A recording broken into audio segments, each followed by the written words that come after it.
sex video ng magkasintahan pinagpiestahan online. Si ex-boyfriend pinakalat umano ang pribadong video nila ng dating nobya na isa palang menor de edad. Ang eskandalo nagdulot ng matinding pagsubok sa biktima at kanyang pamilya. Gusto ko na lang pasaktan sarili ko para matapos na lahat. Sa kabila ng hinagpis paglalaban ng ina ng biktima ang katarungan para sa kanyang unika iha.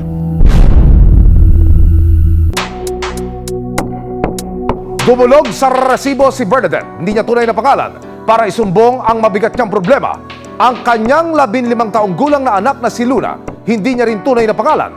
Laman daw ng kumakalat na sex video, kasama ang dating kasintahan na di umano'y siya ring nagpakalat ng video. Yan ang inaksyonan ng resibo. October 29 itong taon, tumambad kay Bernadette ang isang nakababakalang video. Laman ito ang kanyang menor de edad na anak at isang lalaki. Nanghina po ako bigla, tapos naisip ko po kung saan ako nagkulang.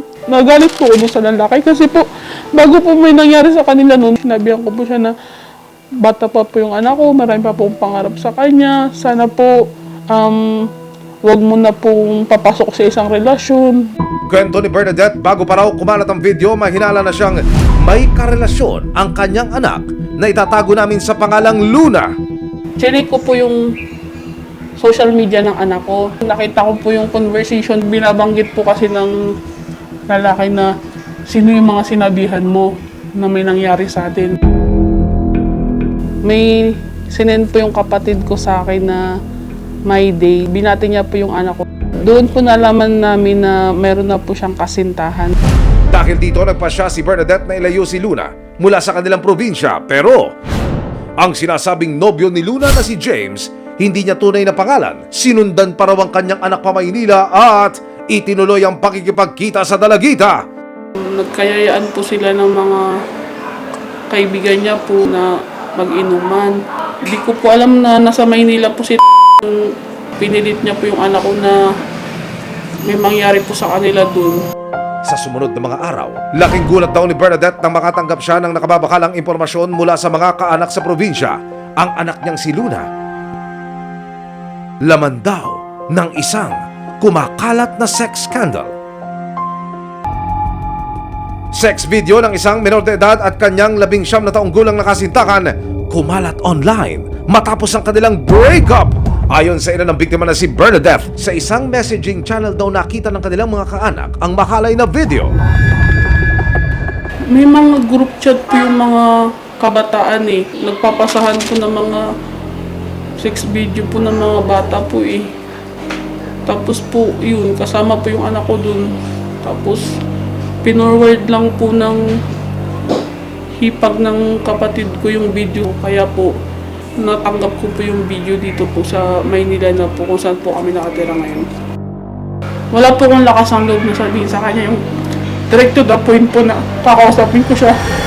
Sa paintulot ng kanyang mga magulang, nakapanayam ng resibo ang biktimang si Luna. Kwento niya, 13 taong gulang lang siya nang makilala niya si James sa isang social media application.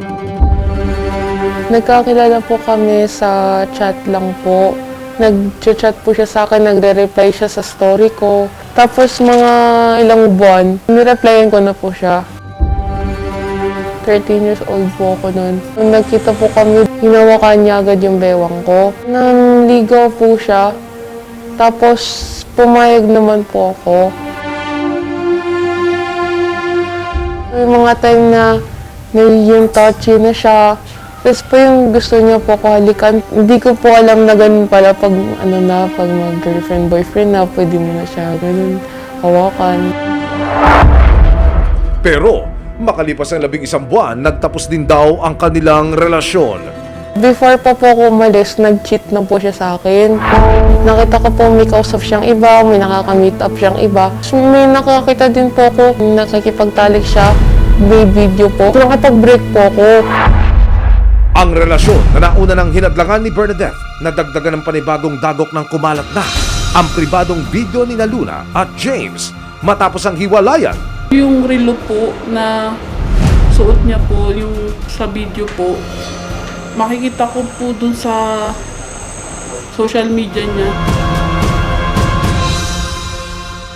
Sana humingi ka na lang ng sorry sa amin, hindi pa rin na tayo mantong sa ganito eh. Hindi namin deserve. Para makuha ang kanyang panig, hinanap ng resibo si James, ang lalaking kasama ng menor de edad na si Luna sa sex video. Siya ang itinuturo ng ina ng biktima na nasa likod ng pagpapakalat nito. Nang matunto ng kanyang bahay, humarap ang ina ni James at ayon sa kanya, wala raw ang kanyang anak. Labis din daw silang naapektuhan sa pagkalat ng sex video. Parang haka-haka lang, tapos pinagbintangan na nila na nag-post yung anak ko. Minsan meron siyang mga shared, may mga post siya na yung about sa pakamatay. Siguro dahil siguro sa mga chat-chat siguro nung nanay nung babae.